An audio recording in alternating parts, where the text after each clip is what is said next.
En mayo de 2010, Zapatero recibió una carta secreta del Banco Central Europeo. En esa carta se pedía que cumpliera a rajatabla los siguientes puntos bajo la amenaza de una intervención. 1. Cerrar el ejercicio del 2011 con un déficit del 6%. 2. Recortar los salarios públicos. 3. Realizar una drástica reforma laboral que quitara de una vez por todas los derechos a los trabajadores. Y lo peor de todo, 4. Una reforma de la Constitución sin el beneplácito del pueblo con la inclusión del concepto de estabilidad presupuestaria. Ese mismo verano, tanto Merkel como Sarkozy encontraron una regla perfecta de tener bajo control los intereses de España. A esa regla la llamaron estabilidad presupuestaria y consiste en dar prioridad absoluta al pago de la deuda. En otras palabras, recortar en educación, recortar en sanidad, privatizar servicios públicos a precio de saldo y generar un flujo de capital permanente desde la clase media a las instituciones financieras y a la banca. Curiosamente, en el país vecino, Sarkozy intentó cambiar la Constitución, pero los socialistas con Hollande a la cabeza no le dejaron. En España no ocurrió así. El Partido Popular y el PSOE se pusieron rápidamente de acuerdo para cambiar la Constitución española. No se hizo referéndum. No se comunicó al pueblo este cambio ni por qué se hacía. Pero el pueblo español no se enteraba de nada. Estaba pendiente del fútbol. En julio de 2010, la selección española ganó el Mundial. Los jugadores ganaron una prima de 600.000 euros que tributaron en Sudáfrica evitando pagar impuestos en España. El 5 de agosto de 2010, Zapatero recibió una segunda carta del Banco Central Europeo. Esta vez firmada por el presidente Jean-Claude Trichet y por el gobernador del Banco de España, Miguel Ángel Fernández Ordóñez, quien estaba al tanto de todo. Presionado por los socios europeos, Zapatero comienza así una serie de recortes. Rebaja el sueldo a los funcionarios un 5%, elimina el cheque bebé, congela las pensiones, reduce la ayuda oficial al desarrollo y recorta en las comunidades autónomas. Pero sigue habiendo demasiados cargos políticos. Todo esto se hace con la excusa de mejorar la economía. Pero la economía no mejora, sino todo lo contrario. Va cada vez peor. El 20 de noviembre del 2011, el Partido Popular obtiene la mayoría absoluta, en medio de una gran euforia. Mariano Rajoy es proclamado presidente del gobierno. La solución a la crisis económica de España está más cerca que nunca. Rajoy cree que tiene margen para actuar, pero el Banco Central Europeo le recuerda que tiene una cuenta pendiente, la carta. Tras una tormentosa deliberación en la Moncloa, Rajoy decide darles la reforma laboral que están pidiendo insistentemente desde Europa y desde la CEOE, en donde ningún corrupto va a la cárcel.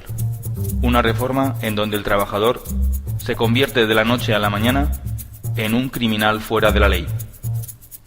Sainz de Santa María, haciendo un alarde de interpretación, nos intenta convencer que la reforma laboral quiere proteger al trabajador, pero nadie se lo cree, salvo los que están cegados por la ideología. Los resultados hablan por sí solos. La economía no mejora, empeora, y se destruyen más puestos de trabajo pese a la reforma laboral. Hay más ERES que nunca. La cifra de paro llega a los 5 millones de desempleados. España gana la Eurocopa, el Banco Central Europeo queda algo más tranquilo y Rajoy gana tiempo.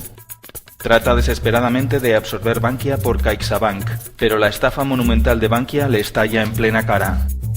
Bankia nos lo venden como el gran banco de la nueva banca. Pero Bankia tiene como presidente al ex vicepresidente del gobierno español y exdirector del Fondo Monetario Internacional y gerente del Banco Lazar, Rodrigo Rato, miembro de una importante e influyente familia asturiana que jamás han tenido que hacer cola en el paro.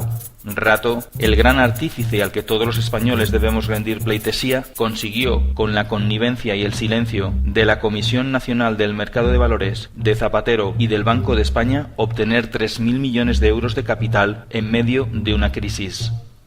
Un año después de su debut en bolsa, Bankia se hunde por completo y pierde el 82% de su valor. Se obtiene como resultado que miles de pequeños ahorradores son estafados y pierden su dinero. Rato afirma que actuó correctamente y que se fue por falta de confianza del gobierno. En su comparecencia el 25 de julio de 2012, Rato afirma que la fusión fue ordenada por el Banco de España y que el gobierno rechazó su plan de saneamiento. Según Rato, el 2 de junio de 2010 fue llamado con urgencia al Banco de España, donde se le pidió que uniera Caja Madrid a Bancaja. Miguel Fernández Ordóñez afirma que los gestores de Bankia fueron los únicos responsables de la fusión. Julio Fernández Galloso, responsable de CaixaNova, elude toda responsabilidad en la quiebra de Nova Caixa Galicia. Nadie quiere asumir su culpa. Muchos internautas opinan que Rato se escuda en tecnicismos para eludir responsabilidades. La crisis es un fenómeno meteorológico. Ha ocurrido porque sí. Curiosamente, ninguna institución extranjera compró acciones de Bankia, pues no confiaban en el mercado español, como no lo hacen ahora. Por eso sube la prima de riesgo, porque nadie confía en esta pandilla de chorizos.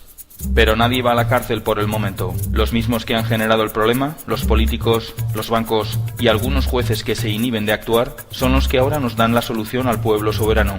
Se organiza un rescate bancario por valor de 100.000 millones que Sáenz de Santa María nos lo vende como un rescate privado a la banca, que es bueno para España, que es bueno para ti, cuando en realidad es un rescate a la élite financiera que tendremos que pagar la clase media. Pero a cambio, el Banco Central Europeo pide nuevos recortes. No a los políticos, no a los banqueros, al pueblo soberano. En julio de 2012 se aprueba una nueva batería de medidas, entre las que se incluyen subida del IVA del 18 al 21%, con subidas de hasta 13 puntos en algunos productos. Comienza la destrucción de la cultura, de los libros, del cine. Viva los toros, viva las cacerías, viva el fútbol. En medio de todo un hundimiento del país, algunos se empeñan en hacer de los recortes una lucha ideológica y una venganza partidista. Reducción del pago por desempleo, reducción de la paga extra a los funcionarios. Los desempleados son unos vagos, por eso no trabajan, por eso España no va bien. El Banco Central Europeo ya se ha hecho con el control de la soberanía nacional.